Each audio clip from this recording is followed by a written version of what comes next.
Bem, eu recebi a incumbência de vir celebrar essa Eucaristia e me deram um tema, que é justamente Maria e a vocação para o serviço de Deus.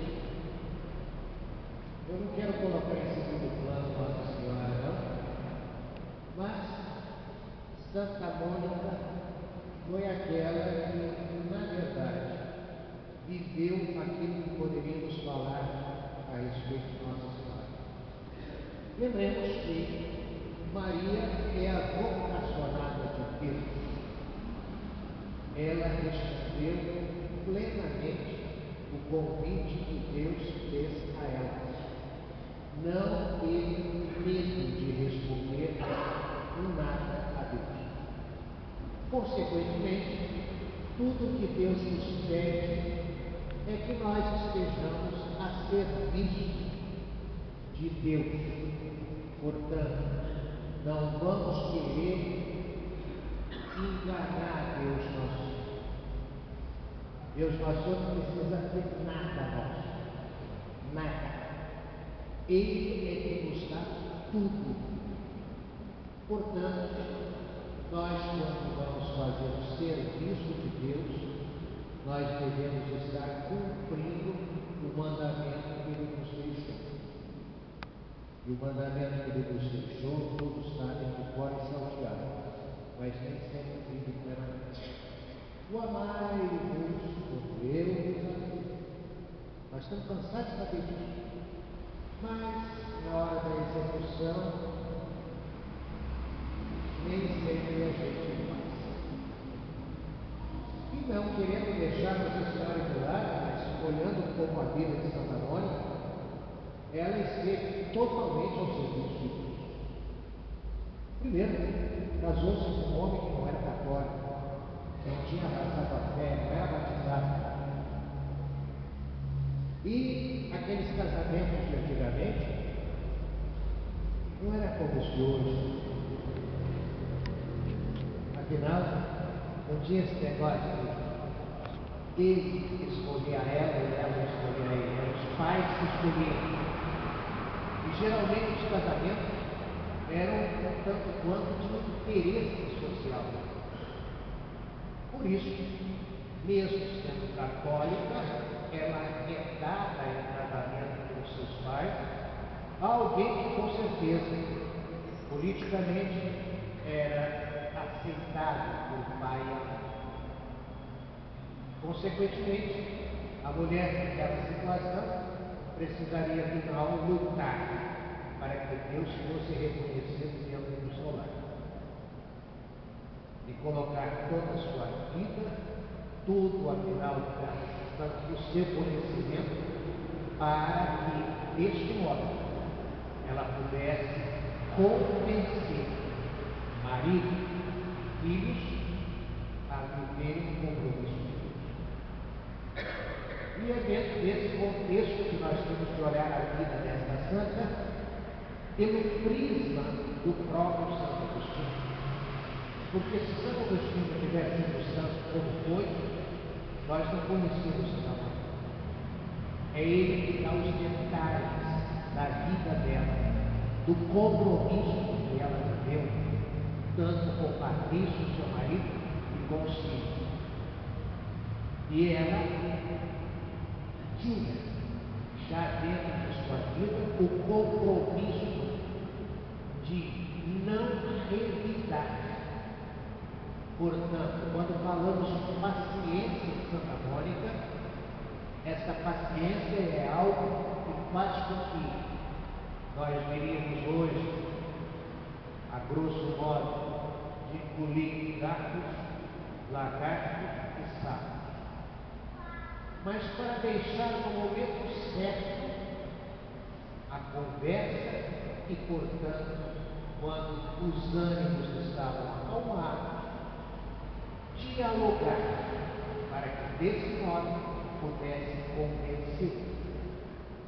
Nós vivemos num mundo que nós todos somos apressadinhos. Consequentemente, nós estamos sempre julgando o outro antes de deixar que o outro fale.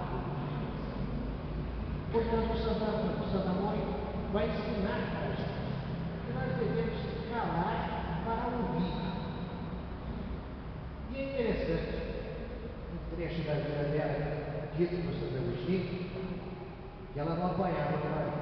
Apesar de ser uma pessoa tanto quanto violenta, ela não apanhava. Justamente por causa disso.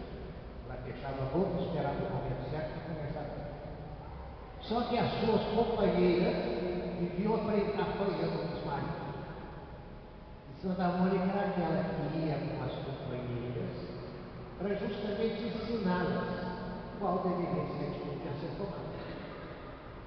Inclusive, quando elas começavam a falar mal dos maridos, Santa Mônica dava um jeito de colocar um pano, encerrar a conversa e mostrar a elas que elas deveriam mudar o seu comportamento para justamente conquistar.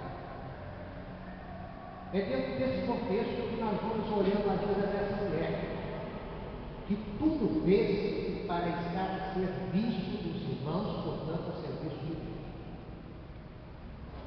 Os filhos, Santo Agostinho vai dizer claramente, ela conseguiu gerar os filhos tantas quantas vezes eles se afastaram. Quantos dos nossos filhos hoje estão se afastando de Deus por causa de tantas coisas deste mundo? E as nossas mães têm gerado novamente esses filhos para Deus? Eu estou notando aqui que, pelo menos esse papelzinho que eles me deram aqui, tem uma opção de jovens, dos bancos por aqui, são vocês? Sim? Pode levantar a mão, deixa eu ver. Carinho. Os catequistas são aqueles que estão gerando vida nova nesses garotos. E por favor, respeite os catequistas e reze por eles, tá? Tá? Cadê o catequista? Eles te dão um trabalho? Ah, agora vai falar para mim não. Mas isso é importante, que nós, afinal, saibamos educar os nossos filhos e saber conservar essa educação para que eles se voltem cada vez mais para Deus. Lembrando que isso vai trazer uma situação de um quanto de letargia dentro da vida desses jovens. Não, eles vão continuar com força e corpo, mas colocando afinal a proposta de Deus na vida. E lembremos, como Santa Mônica, Maria é a primeira, ela com Jesus já dentro do seio, foi correndo para servir a sua filha Isabel. Portanto, nós só estaremos fazendo o trabalho cheio do serviço de Deus na medida em que nós sairmos dos nossos compromissos e colocarmos a nossa vida a serviço dos nossos irmãos. E, portanto, estaremos colocando a serviço de Deus. Santo Agostinho, quando faz o comentário do mandamento, amar a Deus sobre todas as coisas próximas como a si mesmo, ele diz claramente, o anunciado, o primeiro mandamento é o amar a Deus sobre todas as coisas. Mas quando é na hora da ação, o primeiro mandamento é o amai-vos uns aos outros, para depois vir o segundo, amar a Deus sobre todas as coisas. Só podemos amar a Deus se amamos os irmãos, como nos diz São João na sua carta. E São João ainda vai além. Se você diz que você ama a Deus e não ama o irmão, você é um mentiroso.